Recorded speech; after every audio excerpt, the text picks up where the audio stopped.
So you've narrowed your key messages down to just 5. That's great.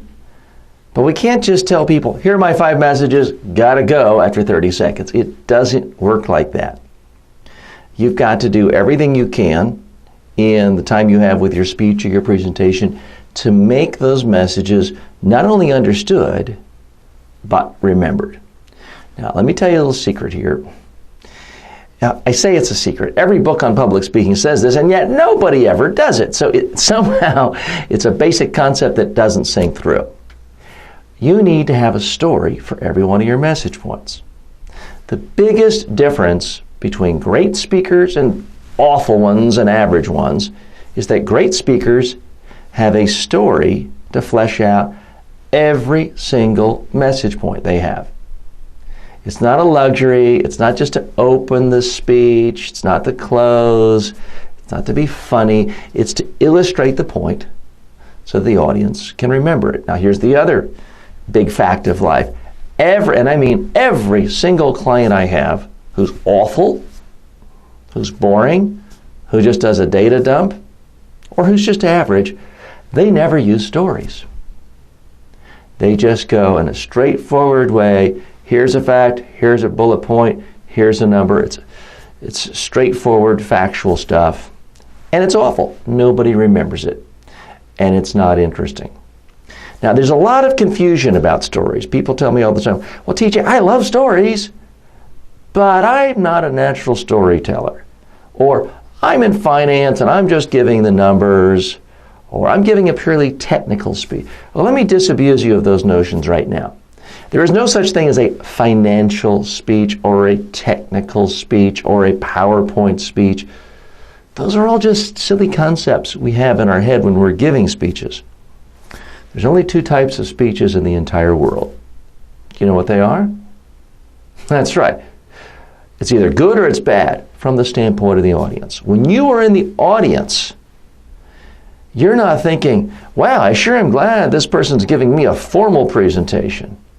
Or this sure is a good financial presentation. No, that's not what you're thinking of. The only thing you're thinking of when you're in the audience is, this is good, it's interesting, it's useful, I'm going to pay attention. Or, this guy's awful, it's boring, it's tedious, I'll look at the PowerPoint later. Meanwhile, let me check up on email from the office. That's the only thing going on in the minds of your audience. So great speakers adapt to the mindset of their audience. And that's what you've got to do. So you've got to figure out what are the ideas you're trying to communicate, and now, how can you use every tool to make it come alive? And the number one tool you have at your disposal is a story. Now, a story doesn't have to be funny. It doesn't have to be overly emotional. The only thing a story is you recounting a real conversation you had with a real person about a real problem in a real place. What was said, what that person said to you, what you said back, how it was resolved, and how you felt about it. That's it. That's all there is to it. All of us tell stories all the time. You're stopping off on the way home and you fill up with gas and someone cuts you off and curses at you.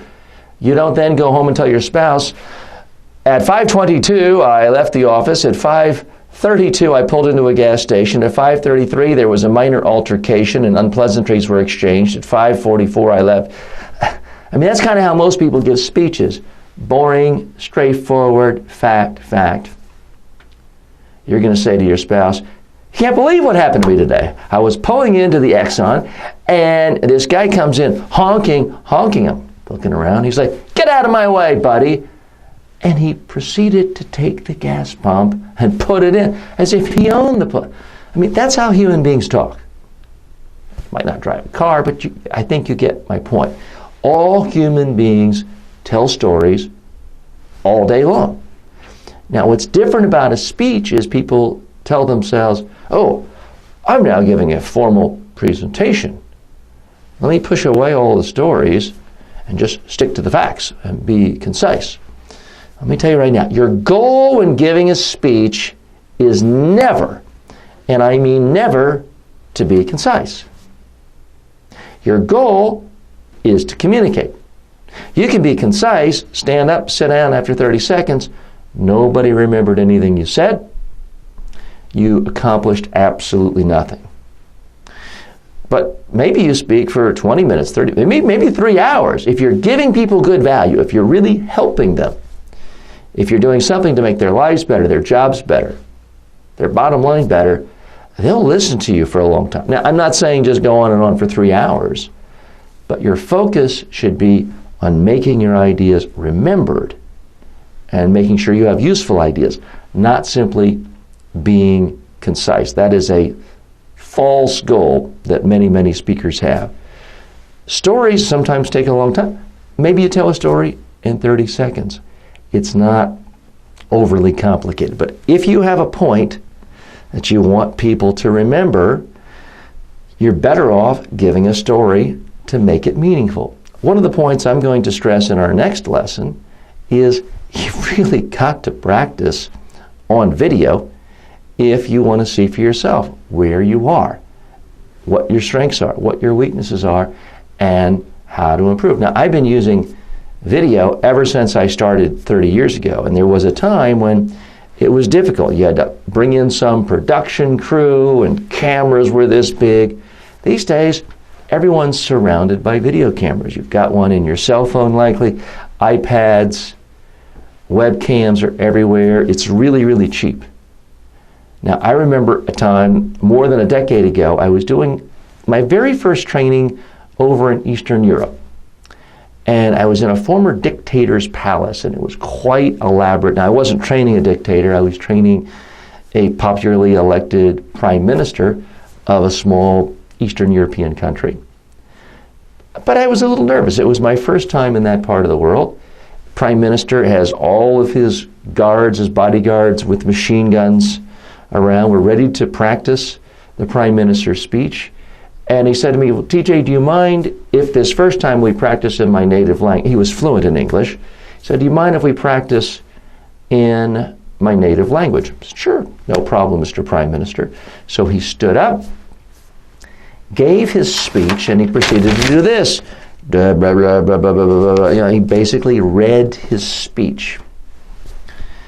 He asked me what I thought. I said, well, let's watch the video together. So we watched the video. He then said, TJ, what did you think? I said, I'll tell you what I think. But first, I want you to tell me exactly what you thought.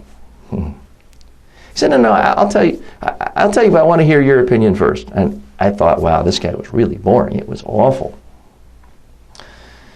And what do? I'm surrounded by armed guards. I'm in a whole other place of the world. I don't know what the situation is. Some of them look quite menacing. Do I tell him the truth? I thought, you know what? He's paying me a bunch of money to give him the truth. I'll tell him the truth. So I said, Mr. Prime Minister, with all due respect, I don't know what you said, but you bored the hell out of me. He looked shocked. He looked at me. He looked at all of his armed guards. He looked back at the TV. And then he said, TJ, you're right. It was boring as hell. It's awful. Here's what we got to do. And he took his speech. He threw it away. And we did what I had to do with most of my clients. We got a clean sheet of paper. We got a pen. And we started from scratch. And we tried to boil it down to just 5 messages. And we did the speech again. And we kept videotaping it until he could look at it and say, TJ, now this is a guy I would want to listen to. Okay, so what did I do there? All I did was tell a story. Was it funny? No. Was it overly dramatic? Not really. But it was real. I mean, that actually happened to me. And all I'm trying to do is drive home the points that it is important to videotape your practice, because you'll see things that you weren't aware of. You'll be more aware of your strengths and weaknesses. And it's really the only way to get a sense of how you're doing. So it's a simple story. It only took a couple of minutes, but it had a character. It had the Prime Minister. had a setting. I'm in a dictator's palace, isolated in Eastern Europe. It had a problem. This guy was giving a really boring solution. It did have a solution. He had to look at it and figure out what he liked, didn't like, and we redid it. It had a little bit of emotion. I was a little bit nervous about A, telling him that, B, being in foreign circumstances. So it had the elements. Is that the greatest story ever told? No. Is it going to win Pulitzer Prizes? No. But it does help people remember that message a little more effectively. And that's got to be your big problem that you've got to focus on. How do you get people to remember your ideas? As I mentioned earlier, the big problem most speakers have is not that they break out in flop sweat. It's not that they freeze. It's not even that their PowerPoint stops or breaks or a bulb breaks, but that does happen. The number one problem most speakers have is they stand up, they give their presentation, their tie is straight, their dress is straight, their hair is the way they want it, with whatever they have, and everything goes according to plan. But then if you walked around the audience or the conference table afterwards with a $100 bill and put it in front of people and say, you can keep that money. All you have to do is tell me 2 ideas that speaker talked about. Guess what? You would never have to give away any money. That's the real tragedy of most speakers. Stories are the solution. When I ask audiences all over the world, what do they remember the most about great speakers? They remember 2 things, the passion and the stories. And they're linked because when people are telling stories, that's when their passion comes out. So a lot of people have the mistaken notion that, well, I'll fit a story in if there's time. And yet there's never time because they have so many data points. A story is not a luxury. It is a fundamental building block of what it takes to communicate effectively. Now, just as I'm mentioning everything in this video, this whole series of videos, there is a section in the books that I give you for the homework at the very end of the whole course that will tell you exactly every one of these elements in the story. It will give you even more examples. So anything I'm talking about here, there is a chapter in both of the books that I'm giving you. So don't worry about writing everything down now. But the fundamental thing is you've got to have a story. Examples are also good. Case studies are good. All of these things will help your audience remember. That's what's going to make your speech successful or not. It's not about having perfect eye contact and timbre of voice or lowering your voice. All these things people think matter. If you have interesting, important, relevant messages and great stories that make it come alive, you'll be seen as a great speaker. Even if your tie is crooked or you have some ums and uhs and er, people will forget all that if you have good, compelling stories. Now, people ask me all the time, TJ, can I make up stories? Well, you could, but why would you want to? That's hard work. The beauty of a story is you can see it. I mean, I can see that prime minister there still, even though it's been more than a decade. The best stories aren't made up. It's simply you recounting a real conversation you had with a real person. You can see it. That makes it not abstract. Abstraction is your enemy as a speaker. Not because the people you're talking to are stupid and don't understand abstraction. Abstraction is a problem because without people seeing it, they don't remember it. Think of it this way. What's easier for you to remember if you've just met someone? Their name on a business card or their face? For most of us, it's the face that's easier to remember, not the name. That's because you can actually visualize a face. You see a face. Words on a business card, those are just abstractions. So here's your homework. You need to come up with a story for each one of the 5 message points you created in your earlier homework. And if you tell me, well, teacher, I don't really have a story for that, guess what? That means it's not an important point. Now let's say it's purely a financial presentation. If profits are up 22% from last quarter, you could say, well, that's just a number. There's no story. Well, there is a story. What is driving that growth? What's the one product? What's the one thing that happened to the economy?